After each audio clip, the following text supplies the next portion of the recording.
にちは。今回は機動戦士ガンダムジークアクス第4話への視聴者の反応をご紹介します。このチャンネルでは最新アニメの視聴者の反応や感想をご紹介しています。みんなの解釈や考察を知るとアニメ視聴の楽しみが増えると思いますので、ぜひ最後までお楽しみください。100期超えの撃墜王アムロ超えてるやんけ。魔女さん見た目女の子なのに男みたいな繊維持ってるのがいいね。お母さんってのが意外だった。人妻さんの殺意がすごかった。対戦なんだから彗星みたいにぬるいんだろうなと思ったら子持ちの女が死んだ。つら。展開が早いけど同時にむっちゃ面白かった。チーコさん半端ない強さだった。まさかの1話限定キャラ&ゲルググだった。ゲルググなのにジムっぽいな。通貨どのあたりがゲルググだったんだろう。共通点がわからん。名前ゲルググにする必要あったのか。既存ファンびっくりさせたいだけじゃん。ガンダムのリバースエンジニアリング云々が承認されたからゲルググはガンダムベースになるってことでしょう。ビッグディアス的なポジションの機体をゲルググと称してるのかなと思った。ゲルググ、ジムは名前ばかり目立っているけど未発表の次期主力量産モデルとして登場したことも驚きだな。ドムまでは0079に生産されていたけどそこから6年間ハイスペックモデルの新型機を作ってこなかったってことは本当に冷戦中は平和な時代だったのかもしれん。モスクハンやん。まさかのマグネットコーティング。カマランに続いてモスクハンまで出すのかよ。どこまでファーストパラディ続けるんだ。モスク班出てきてくれないかなと思ってたらこんな形で登場するとは。ジオンに引き抜きとかはされなかったんだな。マグネットコーティングあんな感じなんだな。ソラシャアも勝てねえわ。4勝目か結構展開早いね。ニャンが普通に友達面してる。地球に行くのか。展開バッサリ早いし外堀埋まったし街の暫定的目標も設定された。いい感じでは。普通に戦闘おもろかった。ワイヤー戦術面白かったわ。絵コンテと演出が荒木だっただけに迫力はあった。話は意味わからない。荒木かよ。だから立体起動装置ライクだったのか。習字クソ強かったのね。その習字とサイコミなしで引き分けたエブザベ君。普通に殺していいんだな。まあ先に殺そうとしたのは人妻だが通貨クラバトで死者出したら罰則と変わるんじゃないのかね。ファンキーたちが取り乱すでもなく勝ったって言ってるからおそらく生死は問わないルール。やっちゃったじゃなくてただただ勝って安心してたのを見るに死生観はかなり緩いようだな。言うなれば太平洋戦争が終わって5年後にやってる闇の賭けバトルだからな。人の生き死にになれた連中ばかりでしょうよ。相手はわかるけど習字はなんで相手殺したんや。魔女も満足そうやったしなんかあるんやろ。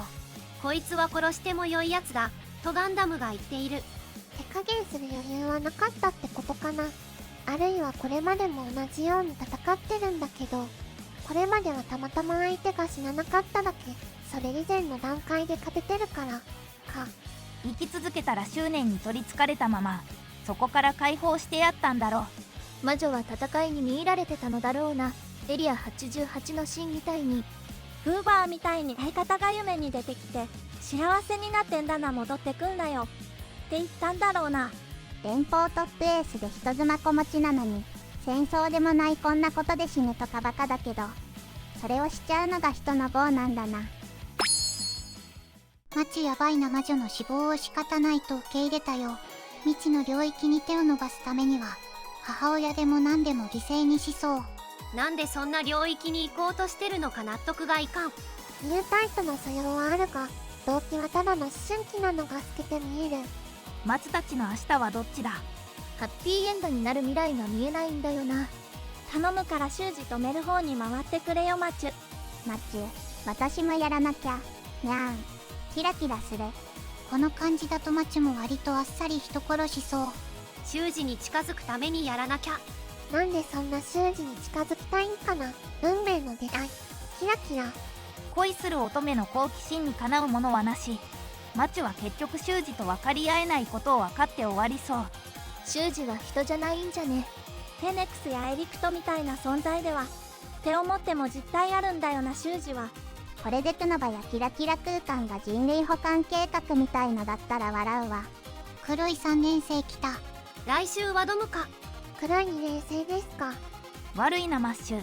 マブ戦術は2人用なんだ。3はカムラン、4はモスクハン、5は3年生。毎回ファーストのキャラ出てくるっぽいな。これは盛り上がるわ。だんだん反応っぽくなってきた。マチがそこまで入れ込む理由がわからん。退屈な日常から出たいとかでも甘すぎだろこれは。今週おもろすぎやろ。鶴巻アニメらしくなってよく来てくれた。流れがわからんわ。ミオリネの反応はまともだったな。言うほどゲルググか。 V だにゃん。心の綺麗な人にはうんぬん。遠目で見たらゲルググに見えんくもない。ガンダムを元にして作ったゲルググやぞ。ゲルググ割と好き。新規パッドは面白いのやった。激しそう。可愛いのにうちは退場は悲しいな。なんか普通に人殺しててすげえ気分落ち込んだわ。クランバトルメインで戦争ないって言ってたからそういうのないのかと。これ普通にスポーツ路線かと思ったのにな。殺して OK ならちまちま頭狙う意味マジでなくない？倫理観やろ。クラバと1戦目のザクたち側も殺しに来てたし。フェアプレイの精神やろ。おもろいやん。近年でナンバー1のアニメや。まああれだけやって死人が出ない方がおかしいし。通貨なんでゲルググやったんや。ジオンの磁気主力量産機だから。ガンダムダッシュで命名順ずれたジムっぽいけどよく見たらトツがドムの目や。はい磁気量産型の名前はゲルググで決まってたんやろ。なんか宗教アニメ見てるみたいで怖い。殺される側が納得して死ぬってなんだよ。ガンダムは宗教やから間違ってないよ。確信したけど最後までクラバやなこれ。クラゲになりたいってなんやったん。クラゲっていう反社会組織あるんか。覚醒してる時に見る水玉みたいなやつじゃないの。ポスター貼って足したんに好きなだけじゃね。何も考えずふわふわして大的な。クラゲってキラキラの隠喩だろ。旦那と子供いる普通の生活よりも自分の執着選んだんや。死んでしまうのもしゃあない。まああのままだとレジスタンスとかテロ組織でもやるしかないしな。マチも修二も何のために戦ってるのかよくわからないのに急に戦争が終わってもガンダムに執着してる女が出てきて死んだ。連邦がゲルググ作るってどういうことなんや。アナハイムがジオニックに吸収されたんか。ジオンに横流しおじさんがおる。ジオンのビーム兵器持った最新型の名前がゲルググ。ガンダムがベースやから見た目はジム。そっか。ああそういうことか。ジオンがジム作ったらネーミングセンス的にゲルググか。割と普通に面白かったな。修二そんなに悪いか。相手が殺しに来てるんだから殺すのは普通じゃない。修二はまあぶっ飛んでるか戦争経験者ってことでまだ良いけどマチュが受け入れすぎ。まあガンダムってこんな感じだったか。テンポが凄まじいな。最終的に松と修二が殺し合って終わりそう。結局修二は何者なんや。人妻の心理はよくわからんし修二のこともわからんしマチュは何考えてんのわからん。修二死ぬ説あるけどガチで死にそうやなこれ。マチもろくなことならんやろこれ。神湯みたいになりそうやわ。神湯は親目の前で殺された原動力があったけどマチュは好奇心恋愛感情が行動規範やからな。修二は早めに死んでニャンが乗るんやろな。じゃないといる意味ないし。修二が人殺したことにショック受けるんじゃなくて私も覚悟決めなきゃ。見たくなってるの。最高にイカれてて好き。ほんと狂っててくさ。ほうもっとキラキラして。典型的なダメ男にはまってしまう女さんだよこれ。そりゃ声優泣くわ。スマーフン話に意味がわからん。マチはよく負けたら死ぬかもしれないバトル用やれるな。そら修二のそばにいたいからね。映画初日からこんな環境でクラバトやってたら死人出るだろって言ってたからちゃんと死人出て嬉しい。魔女のエントリーネームよく見たらママ魔女で草。ふざけてるやろ。草 SNS の名前流用してそう。機体にフック打ち込めるならビーム打ってたら魔女の勝ちだったよな。ジオン星らしく電撃ビリビリしてほしかったね。シリアス展開早くない。7話までは明るくいくのが物語の定石やろ。金欲しさにニャンが殺し合いに参加するならまだわかるけどな。結局マチュが求めてるのは普通じゃない非日常やからな。殺人にドン引きはするけど、それはそれとして特に具体性はない憧れがある。この先出てくる敵は魔女級のレベルがうようよ出てくるんかね。まあ来週はガイアオルテがやし。100キル連邦の激強よりはるかに格下にしか見えねえぞ3連戦。魔女は短期で戦ったけど、三連星は連携で攻めてくるんじゃね。そこでマチュが修二となんかやる感じやろ。これほんまに1クールなんやろか、分割2クールとかやない。今の家族より過去への執着を選んだんやから、魔女はもう焼かれてるわ。全部手に入れたかったんや。しゃあない切り替えていけ。実際マチュって何のために戦ってるんや。実家は裕福。友達も多いで無理に七に飛び込む必要ないやん。普通ってつまんないじゃん。修二好き好きでやってるんちゃうの。今は特にやりたいこともない日常に飽きた軽主人公な気もするし、キラキラや。冷戦って背景考えると、マチュは革命軍気取りの学生運動家にも見える。憧れてるのが革命というよりはキラキラやから、ちょっと違うけど。つうかなんで町はぼったちしてたんや。なんか援護しろよ。動き早すぎて見えないからや。修二はなんで殺したんやろ。ガンダムがそう言ってたんか。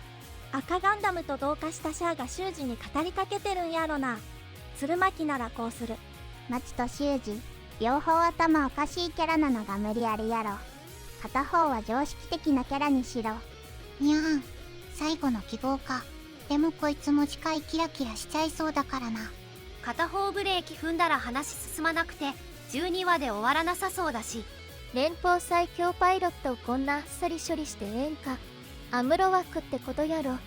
今後連邦やジオンのパイロット出しても大半こいつ未満になるやんけ。マチュは今週は人殺しに衝撃受けて、来週もやもやするぐらい引っ張ってほしかった。最後までご視聴いただきありがとうございました。皆さんのご感想や注目ポイント、考察などありましたらコメントで教えていただけると嬉しいです。このチャンネルでは最新アニメの視聴者の反応や感想をご紹介しています。